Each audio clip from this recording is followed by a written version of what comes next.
Welcome to the How to Be Awesome at Your Job podcast, the show where brilliant professionals share how to sharpen the universal skills required to flourish at work. Enjoy more career fun, wins, meaning, and money with your host, Pete Makaitis.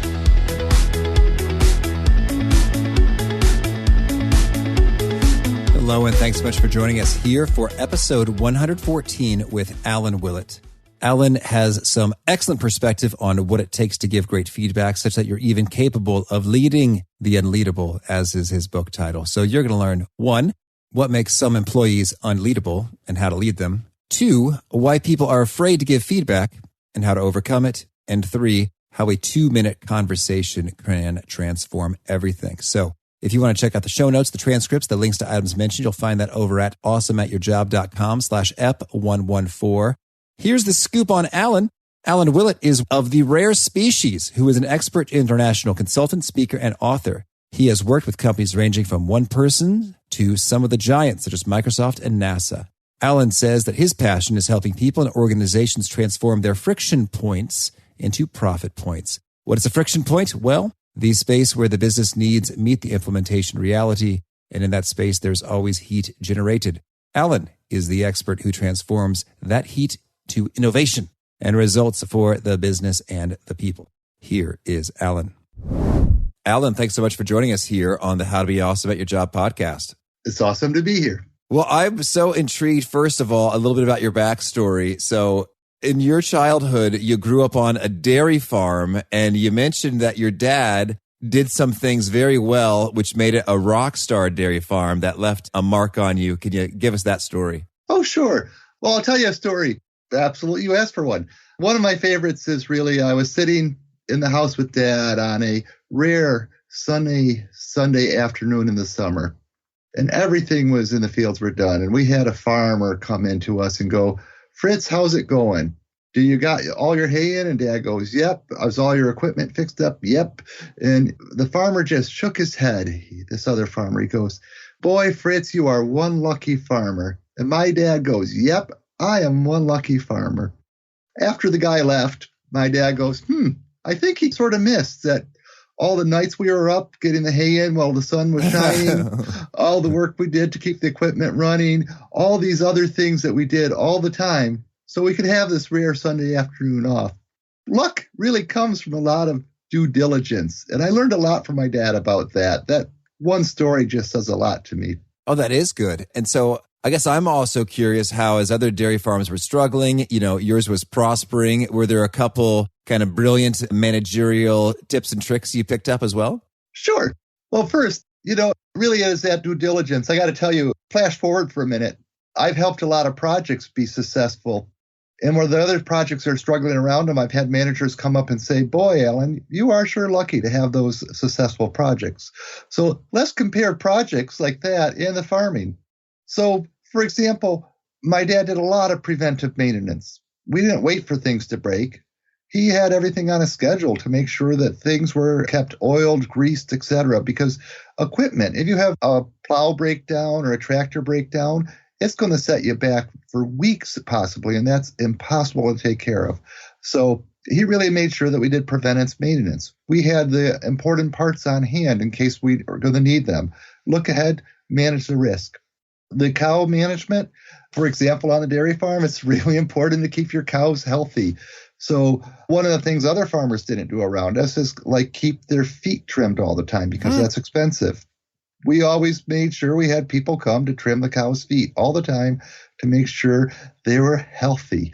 Little things like that, just little details to really make sure that everything was going to be fine as we went along. It's the preventive stuff that really made the distinction between our farms and other farms. Okay. Well, thank you. That is fun and real. And I can see how that really does leave an impact. And it's cool. Just, tales of fathers impacting sons reminds me of my dad always taking me to the library where I got hooked on books, written by people now I'm interviewing. So it's pretty cool. Well, now let's talk about your book. It's called Leading the Unleadable, which is a compelling title. So what do you mean by unleadable? Okay, unleadable. One, it's a catchy title, like you said. Two, a lot of times managers are going to face people that are problematic, situations that are problematic. It's often where somebody has a very positive attribute that's crossed the red line and is really having a negative impact to the project, to the group, to the organization. Oftentimes, these managers look at the people and say, they're unleadable. Okay. Well, that is succinct. Okay. And so then... I could go farther. Yeah. Well, you've got a number of names for maybe categories of unleadable folks. Now, when you call them cynics or divas, can you unpack a little bit about those terms and what you mean by them? Oh, absolutely. Let's look at the gifts they bring first, and then we'll talk about what happens when they cross a red line. For example, with Mavericks. I bet you're a Maverick, Pete. Pete Maverick. It could be.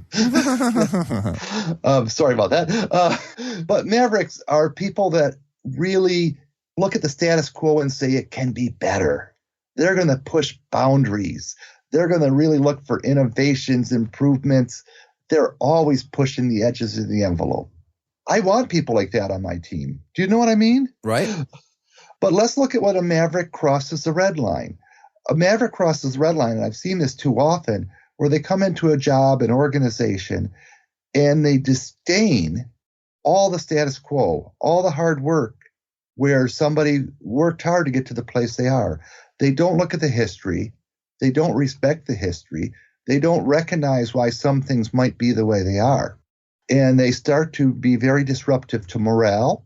They may actually start breaking things because they don't understand the context. And they're disrupting the group. And I've seen people start to leave the organization because the Maverick is so disruptive, bull in the china shop kind of thing. They've crossed a red line. So the key question on the Maverick is, what do you do? Let's look at the cynic too before we go on. Cynics are actually, you need them. Have you ever been with people that are just wildly optimistic, have great ideas, and always are pushing the boundaries for a new innovation, new idea? Oh, sure. And this wild optimism is good, but it needs some reality checks. And the reality checks is something a cynic can really bring. I worked with a lot of high-tech organizations, and they have a lot of cynics. You know, they have an ample supply because engineers, especially, are always looking at the flaws in things and how to fix them. So cynics is a good thing. They look at the flaws in things, and they're going to say, okay, here's what's wrong with this idea. Here's the risk with the idea. And if they're good, they're going to talk about how to make it better. But here's where a cynic crosses the red line. When all they do is basically be doom and gloom about an idea. I was in a meeting once where somebody started to bring up some really interesting ideas, innovative ideas. And the cynic in the room started to just say, well, that'll never work because management will do this or that. Then he made some really sharp comments that made everybody laugh, made another sharp comment because he got that, which sort of put down the person that brought up the idea. And no more ideas came up in that meeting. Mm-hmm. And that person really started to thrive on his sharp wit and ability to pick apart anything quickly. Cynicism started to spread through the organization, squashing everything. Something had to be done. So those are a couple examples. If you need more, I got 100, but. Well, no, I appreciate that. And what I like, you said the word optimism, is like there is optimism inside these names. I guess, cynic doesn't sound like a good thing. Like I wouldn't want to be called a cynic. But you've really highlighted how there's kind of two edges or sides to each. And I think that kind of puts me in a more favorable mindset, which seems to be what you're going for here, is that it's not so much that, this person just sucks and is terrible, but rather they have a certain way of being that has, benefits and risks. And it's kind of my job to work with that optimally. That's correct. Really, I work with so many people around the world, and I hit a lot of times where managers are just struggling with somebody on their team. I haven't met a person yet who has meant ill intent to that manager or to the team, even though they were being highly disruptive and a negative force. They really needed that feedback to bring them around. Interesting. So not one had ill intent. Like they're like, I'm going to burn this place to the ground because I've got a grudge. That's correct. I mean, I got to say, I truly actually have met once or twice a person that I thought was actually evil. Okay. It was never in a work environment. Oh, Okay, that's another intriguing story. That's another intriguing story. We're not going to go there today, Pete. Okay, so well, now I'd love to hear then. So what do we do? So we see that there are some benefits and some challenges associated with different kinds of folks who some may call unleadable, but you beg to differ. So what's the approach or the formula? Is it sort of customized for the different types, or are there a couple of universal principles as well? Yes and yes. All right. There is absolutely some universal principles, and I highlight those in Leaders in Action, How to Give Powerful Feedback That Makes a Positive Difference, which is chapter 5. The principle really behind it is a couple things. One is you really do want to give powerful feedback that leads to a positive difference. I've had a lot of people that did one of two things wrong. One is to stay quiet and just try to let things get better by itself. That doesn't work. Mm-hmm. I mean, sometimes it does. And that's a dangerous thing because you might start to count on that. The other thing you can do, by the way, is give feedback in a really negative way that makes not a positive difference, but actually makes things worse. So you really, I say there's a high bar for feedback. That you give it, positive difference, the person says thank you, and that it really has a long-term lasting impact. So I really have a high bar. So you say your high bar is like feedback gets the Alan Willett thumbs up if it kind of checks each of those boxes. That's correct.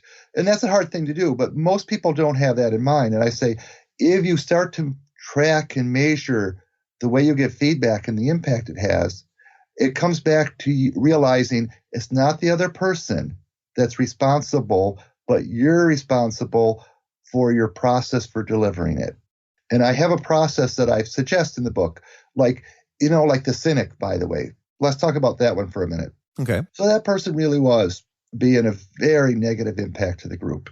The manager that was the facilitator, owner of these meetings, came to me and said, this is horrible. Cynicism's running rampant through the organization. And I basically said, yep. Whose fault is that? He looked at me. What do you mean? Is it the cynic's fault or is it yours? Mm.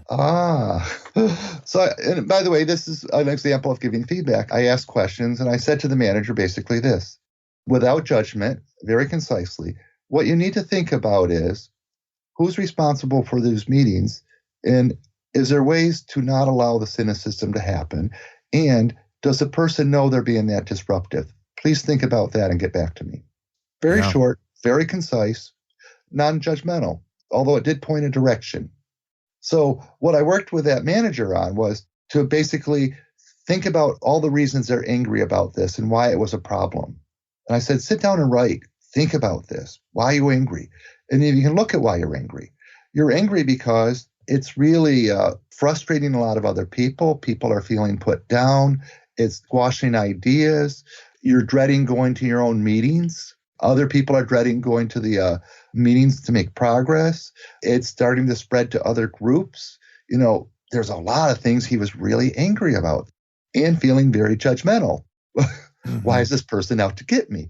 So I said, okay, put your anger aside now and really put together some really concise feedback so you can talk to the person. So the manager did that, set up an hour to talk to the person. And my guideline to the manager was, to everybody, when you're going to give feedback, make it short. Try to have it be 2 minutes or less. I like to do it in less than a minute, but I'll give people 2 minutes when they're getting started at this. And so he basically sat down with a person and he said, hey, dude, I won't give a name, but this is what's happening. In meetings, you bring up risks in a way that makes people laugh, but it actually is killing innovation. It's starting to be a very negative impact to the group. I want to know if you see what's happening and if you have ideas how to actually help get your ideas out there and help other ideas be better. Do you see the negative impact that's occurring? And then you just wait. And you wait as long as it takes for the person to talk. And eventually, in this case, the person talked and said, yeah, okay, I see what you're saying.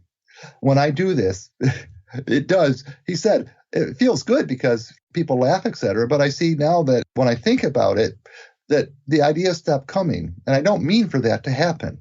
All right. So there's a couple things that happened, by the way, with this whole interaction. One is I really helped the manager to see that he was responsible for making sure that people were contributing.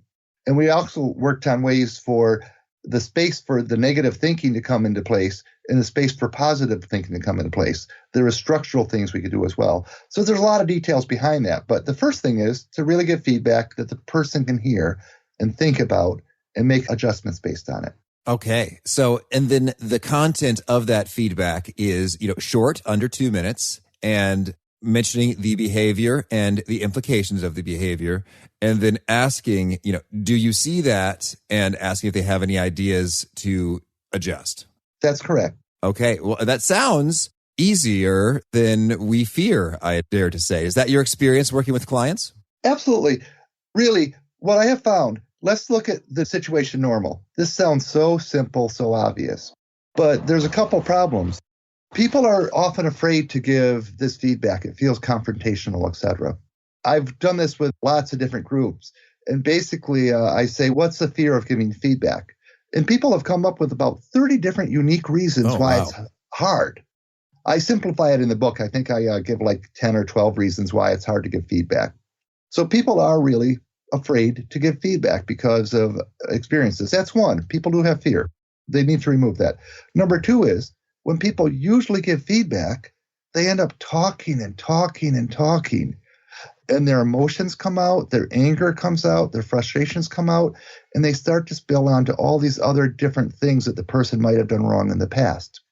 So instead of this short 2-minute feedback, it's a half an hour, and the other person has to start to defend and argue and leaves angry, disappointed, and ready to do harm. Mm-hmm. So contrast that to the 2-minute, non-judgmental, I just really want to know what's going on with you and what's happening for you. Let me give you another example. One person was on the team and was not doing what they had committed to. They were really being horrible at their job. Okay. So I talked to the leader. I said, leader, basically, has this been a problem before? And they said, no, this is new, but it's horrible. And he listed all the reasons she was angry. And I said, you need to talk to the person. So basically, she got rid of her anger. She came in and said, Joe, you are not doing your work like you have in the past. It's being a very big disappointment to me and the team. We're likely to miss our commitments. I'm really confused what's going on with you. Simple, sweet, and she just waited. She ended up waiting for 3 whole minutes. Oh, wow. That's a long time, by the way. And he finally just said, I've been trying to keep this private, but I've been going through a very bad divorce, and it's really impacted me everywhere. I owe you and the whole team an apology. And he said, I'll fix it. So the meeting that she scheduled for an hour was about 10 minutes long. The person got up and left and went to the team and apologized and told them what was going on. They rallied around him. They helped him. And his work went back to being spectacular, almost instantaneously by the end of the week. Oh, Alan, you just got a slam dunk story. I'm sure you share that frequently with your clients. It's so funny. Thank you. Please continue. You had more to say. Oh, no, it's really, you don't know what's going on with people. As a leader, you don't know what's going on with people. Oftentimes, they really don't know the impact their behavior is having. You really got to approach it with a loving, non-judgmental approach. You'll be surprised what you learn just by stating it and listening. Yes. And so I am wondering then, if the feedback occurs in 2 minutes or less, and you're scheduling an hour, what do the follow-up conversations sound like? It seems like there's a lot of minutes we haven't accounted for yet. Okay. The reason I have an hour is I want everybody to feel relaxed, like there's time to process this. So after you get feedback and after you find out what's going on, oftentimes it is really short, but sometimes there's more work to be done. You'll notice in the book there's 2 chapters. One is about giving powerful feedback that makes a powerful difference. Sometimes it's sufficient, but sometimes you need to build a bridge to successful improvement. Sometimes you really need much more help than that. Here, I'll give you a simple example. A long time ago, we used to do donuts at where I used to work a long time ago. And I had a favorite donut. And I decided I wasn't going to have donuts anymore. I was trying to get in much better running shape, etc. But I kept it a secret. So people would bring in donuts and they'd say, I got your favorite donut, Alan. which by the way was, a plain donut that was a day old, a little bit crispy. Loved those. They'd bring me my favorite donut. And you know what? I'd eat them.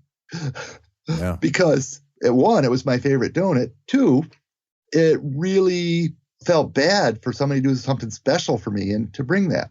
So let's transform this. We've had a manager was working with a lower level manager who was being, oh my gosh, this guy was just running meetings in such a negative way that he was doing damage to everybody else. But what happened was he had some key buttons that if people pushed them, he would go into his anger mode. So he was trying to fix this all by himself. He knew he wanted to change it. So he had a history with the organization of a couple of years. People were used to this. Here's the amazing thing that happened. He was trying to do it, trying to keep everything calm and together, and he was doing it in secret. So it confused people. So they would start pushing on those buttons until he exploded. They brought him his favorite donut. So the feedback with that person had to be much longer. They gave the feedback. The person talked about his problems, and then they talked about how to build a bridge for successful improvement, which involved being public about what he wanted to change. It involved getting other people to know that he really was trying to make that behavior better and that he would appreciate if people didn't push those buttons. And if they did push those buttons or he started to go off the rails, that they developed like a hand sign or a word to say, hey, you're off the rails, bring it back together. How to do a timeout. So in that meeting, there's a lot more processing about how do we make this successful change. Now, when you say push the buttons, like that makes me think that they are deliberately want to see him blow up. What do you mean by push the buttons? Yes. Oh, okay. No. Which sounds different than giving a donut. Giving a donut sounds like a nice thing, whereas pushing the button sounds like I'm out to get you a little bit. Here, Virginia Satir said this a long time ago, that people often choose the familiar over the comfortable. Do you got that? Okay. The familiar over the comfortable. So basically, it was very familiar for that manager to behave in a certain way. So when the familiarity stopped, he was behaving in a strange new way without any explanation. Okay. All right. People longed to return to the familiar. That is fascinating. It sounds odd. I loved it when that guy was screaming at us. They didn't. But really, I was observing these things, and the group looked stressed when he was doing these really strange, rational behaviors. And somebody would raise a hand and push a button. He would react in the normal way. You can see the whole room relax. Wow, that is fascinating. And I imagine you've seen these patterns elsewhere as well. Absolutely. There was great wisdom. People choose the familiar over the comfortable.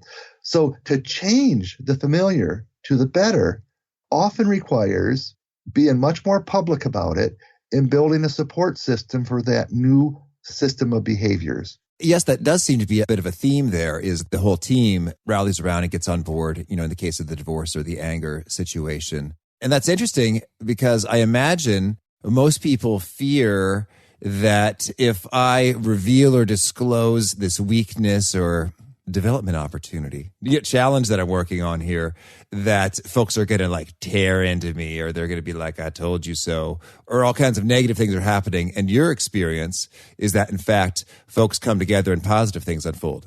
Right. Look at the divorce. He wanted to keep it private. He didn't want to have to share his misery, etc. People were happy to help him. The manager, he felt very uncomfortable doing this because managers often feel like they need to be completely competent, super people. And to share a weakness was a really big vulnerability for him.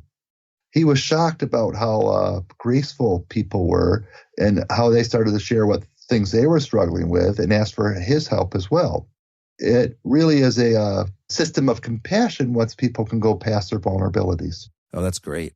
I'm good and on board, but I've always been a feedback lover. So in some ways, you're preaching to the choir. So let's dig into maybe those who are less on board. You've cataloged these fears. Can you give us maybe a couple of the most common fears and the antidote to them when it comes to, I don't know if I could do that. That feels a little spooky. Or, Alan, you haven't met Jane. Or, you don't even know what you were dealing with over here. Yes, absolutely. One is just simply a fear of conflict. That's an easy one. Do I need to say more about that? Well, I think a lot of people have it. So, if you have solutions, let's hear them. Oh, well, just one, the fear of conflict, which is the person's going to argue with me or the person won't like me or anything like that. It's really hard to do that. And like I said, without the right approach to feedback, you might end up having a conflict in a fight. What I really encourage in my feedback is, to really make it fact-based, use I language, and what the clear evidence is.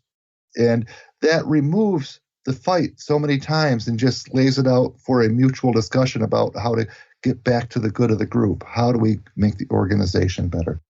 Another fear is that it'll come back to bite me later. Mm-hmm. This person will use whatever this is against me. And again, most times people find this fear to be irrelevant. By the way, the book Leading the Unleadable, let's talk about leading the unleadable upwards for a second. Do you know what I mean?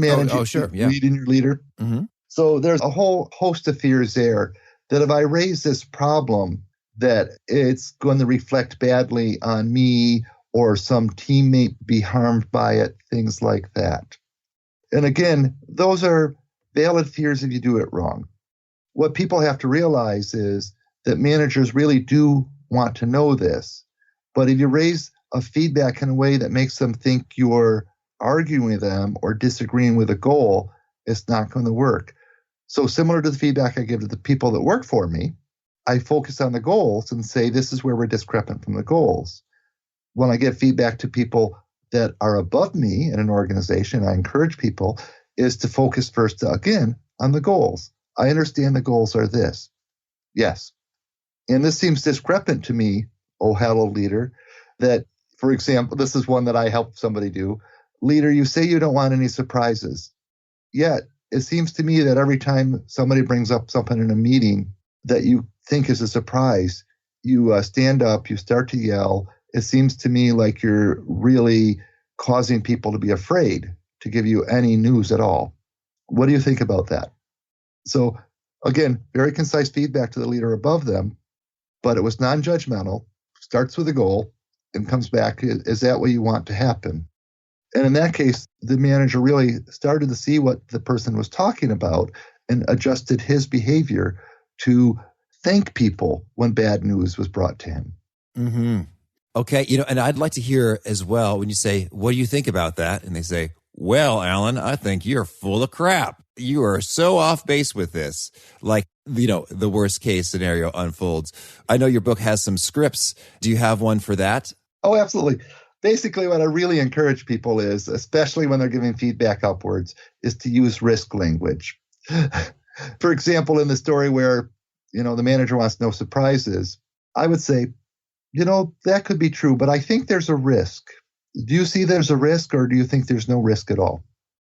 And, really, some people will say, well, you haven't met John. John, you know what? I have met John. And I haven't met anybody that says there's absolutely no risk. They say, okay, yeah, there could be a risk there. Do you think it's low, medium, or high? I think it's low. Okay, it's low.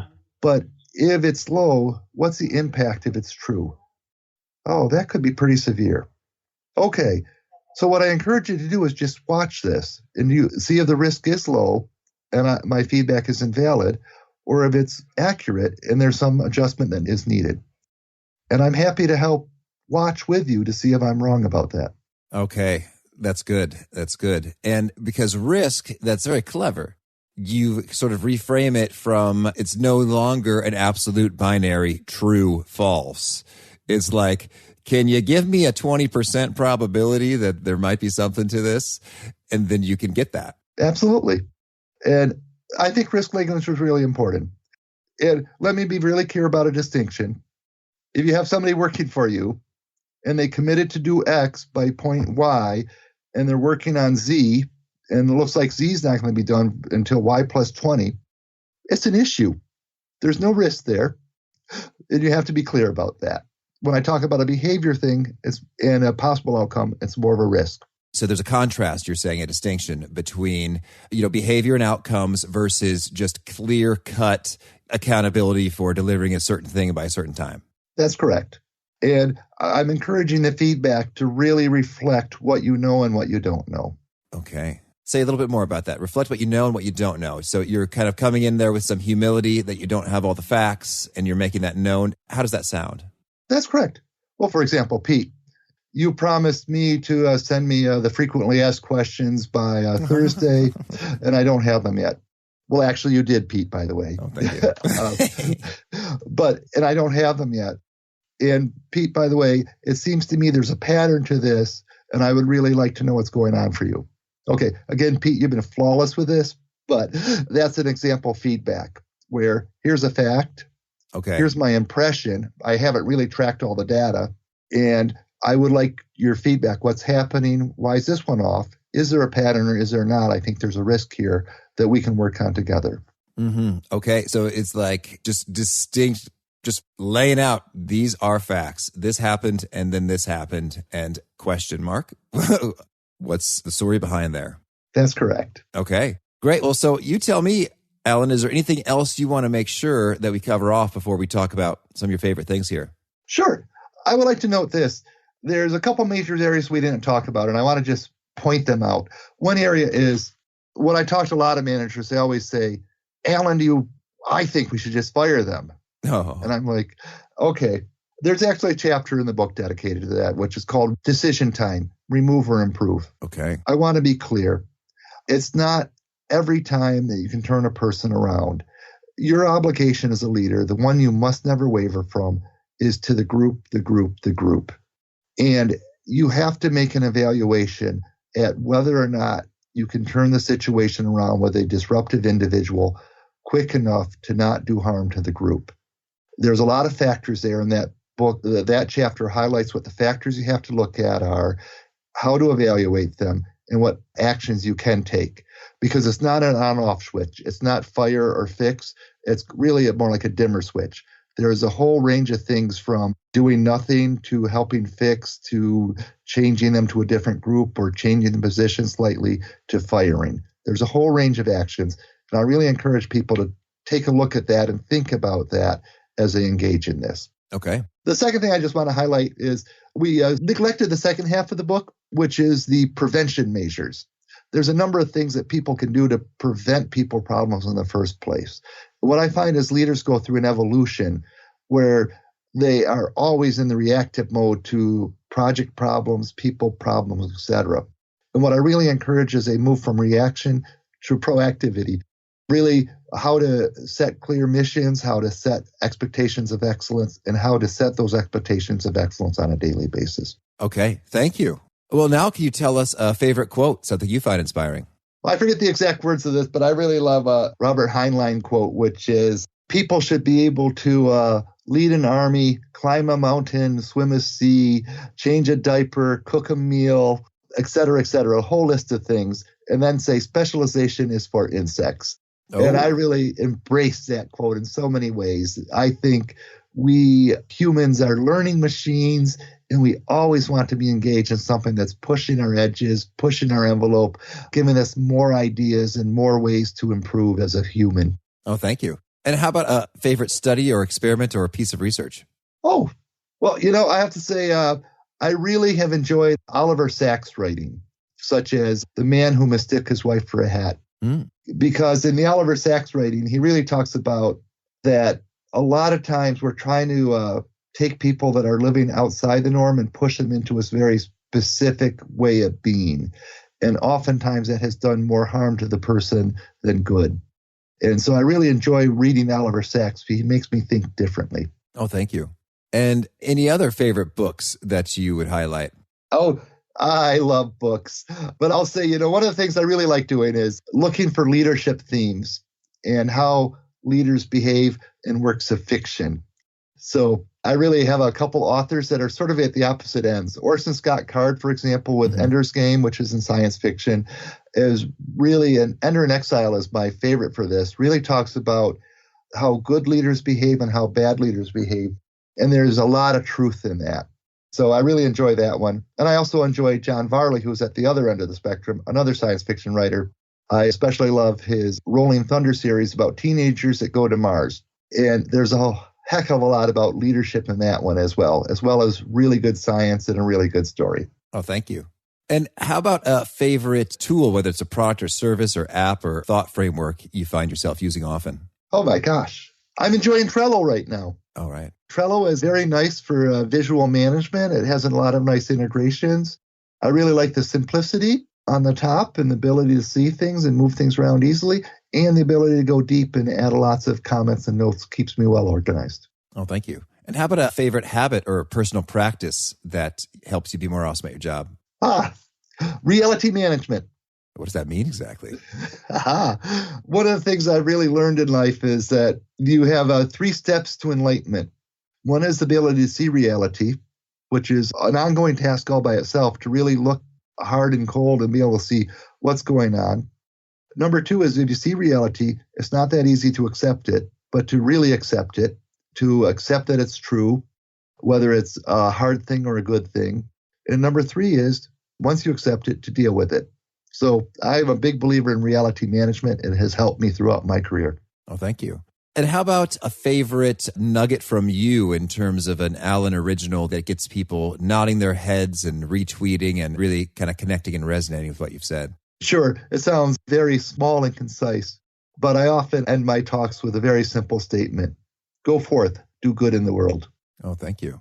And what would you say is the best way to get in touch with you if folks want to learn more or see what you're doing? You can go to my website at leadtheunleadable.com. All my contact information is there, and I'd love to talk to you. Oh, thank you. And do you have a final parting call to action or challenge for those seeking to be more awesome at their jobs? Go forth, do good in the world.